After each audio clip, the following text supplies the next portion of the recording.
देखिए, बड़ी दुर्भाग्य की बात है कि एक मालदीव के मंत्रिमंडल के 3 जूनियर सदस्य जो है वो इस तरह का वक्तव्य करते हैं। मैं समझता हूं कि उनको इस तरह का वक्तव्य करने की जरूरत थी नहीं, ना ही जिस पद पर वो बैठे हैं उसको ये शोभा देता है, और ऐसी चीजों को क्षमा नहीं की जाती, इसीलिए उनके सरकार ने उनको सस्पेंड भी कर दिया है। हम यही अपेक्षा करते हैं कि वो परमानेंट सस्पेंशन हो, और वो भी पता चले उनको कि ये नाता जो है मालदीव और भारत का वो इतना नजदीकी रिश्ता है, इतना स्ट्रांग पार्टनरशिप है कि इसको हल्के में ना ले जाए। मुझे नहीं पता इस स्पेसिफिक इंसिडेंट में कोई ये जो घटना घटी है इस तरह का वक्तव्य करने की, इसमें कोई चीन का रोल है, इसके बारे में मैं नहीं कह सकता। लेकिन हाँ, चीन ने जरूर पिछले 10 साल में ये कोशिश की है कि वहां के सिस्टम के अंदर घुसकर और वहां के जो महत्वपूर्ण लोग हैं उनको अपनी तरफ खींचा है। अब किस तरह से खींचा है, चाहे प्रलोभन दिए होंगे, चाहे वहां बुलाकर आमंत्रित करके उनको अच्छा उनकी खातिरदारी की हो अलग अलग तरीके से, तो ये सब संभव है। और चीन ने ही जो है आज जो इंडिया आउट अप्रोच है, इंडिया आउट कैंपेन जो रहा इनका प्रेसिडेंट मुइज्जू का चुनाव के दरमियान, उसमें जरूर चीन की भूमिका रही होगी उनको मदद करने की, इसमें मुझे कोई शक नहीं लगता है। बाकी चीन का तो काम करने का जो तरीका है वो जो है लोगों को, देशों को कर्जदार बनाओ, कर्ज में डुबाओ उनको और फिर उनका हाथ छोड़ दो।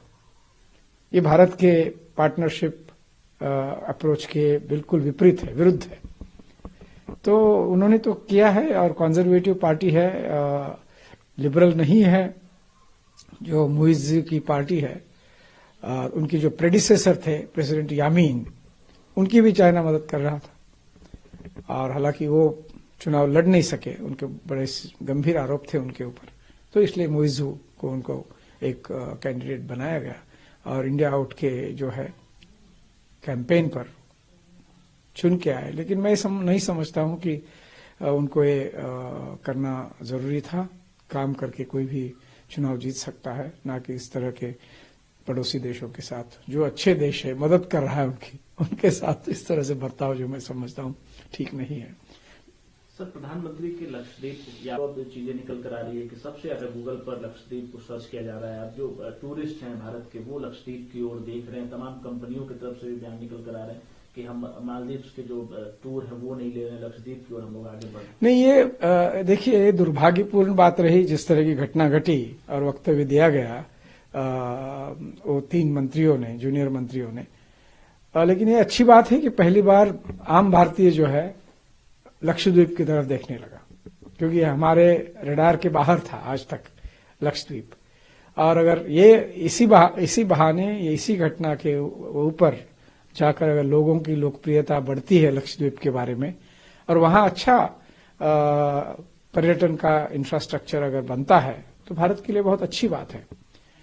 तो इस दुर्भाग्यपूर्ण घटना में भी एक मुझे सिल्वर लाइनिंग जो दिखती है वो यही है कि हम भी जो है बहुत बढ़िया तरीके से, ये बड़े सुंदर बीचेस है वहां पूरी तरह से साल भर सूरज चमकता है, चंदेरी बिल्कुल बालू है वहां पर, और बड़े ही प्रसन्न, जिसको हम रीफ बोलते हैं वो है।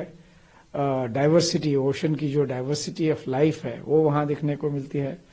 और चाहे वो स्कूबा डाइविंग हो या और अन्य जो है पानी में, समुद्री पानी में जो स्पोर्ट्स होते हैं, उन सब के लिए बहुत पर्यावरण वहां उपयुक्त है।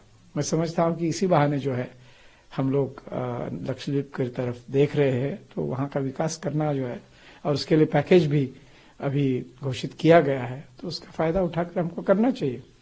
सर, जो विपक्ष की तरफ से प्रमेय जो है रखने चाहिए, इस तरह के बयानों को आप कैसे देखते हैं? विपक्षियों ने क्या कहा मैंने देखा नहीं है, लेकिन बात यह है कि जो भी हो, इसको हम घटना को जो है पीछे छोड़कर आगे हमारी जो बाकी और भी समस्याएं हैं द्विपक्षीय संबंधों में इस वक्त, उसको हल करने में हमारे राजनयिक जो है प्रयत्न चल रहे हैं। तो उसकी तरफ हमें अब ध्यान देना चाहिए और जिसको बोलते हैं ना, give the diplomacy a chance. तो डिप्लोमेट्स काम कर रहे हैं इस वक्त इन मुद्दों पर। उनके एम्बेसडर, हाई कमिश्नर को यहाँ बुलाया गया विदेश मंत्रालय में। उसी तरह से हमारे सुना है मैंने कि हमारे भी जो वहाँ हाई कमिश्नर है, उच्चायुक्त है, उनको भी बुलाया गया। तो राजनीतिक मसला है तो उसको हल किया जाएगा राजनीतिक तौर पे। वहाँ की जो पूर्व नहीं, बिल्कुल सही है। आई थिंक मारिया दीदी जो है वह उस देश की जो एक प्रमुख इस वक्त विपक्ष की पार्टी है MDP, उसका प्रतिनिधित्व करती है। वो वहाँ रक्षा मंत्री रह चुकी है। अन्य भी बहुत महत्वपूर्ण पद उन्होंने भूत में निभाए हैं। तो उनको परिस्थिति की पूरी कल्पना है। उनको ये भी कल्पना है कि भारत किस तरह से मदद करता है, जिसके बारे में पूरी तरह से बताया नहीं जा सकता है। लेकिन एक जरूर है उसका तथ्य कि भारत ही एकमात्र ऐसा देश है जो बिना किसी अपेक्षा के मालदीव की मदद करता आया है 1988 से।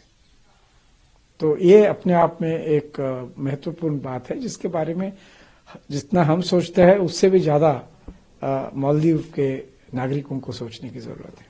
आखिरी सवाल है मेरा, वहाँ के टूरिज्म मिनिस्टर, टूरिज्म इंडस्ट्री ने, और जैसे कि आपने कहा मारिया दीदी ने भी इस तरह का एक जो है बयान जारी किया है, वो बिल्कुल सही है कि भारत जो है फर्स्ट रिस्पोंडेंट रहा है हर क्राइसिस में, चाहे वो जल का संकट हो, चाहे वो वहां पर जो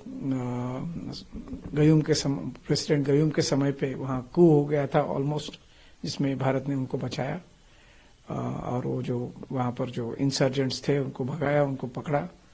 तो भारत ने तो उनकी इतनी मदद की है जिसके लिए उनको वास्तव में गंभीरता से सोचना चाहिए। आखिरी सवाल से मेरा, चूंकि आप मेरे लिए संदेश यही है कि उच्च पद पर आसीन व्यक्ति को इस तरह से दूसरे पड़ोसी देश के प्रधानमंत्री या हेड ऑफ गवर्नमेंट और हेड ऑफ स्टेट के बारे में इस तरह का वक्तव्य शोभा नहीं देता।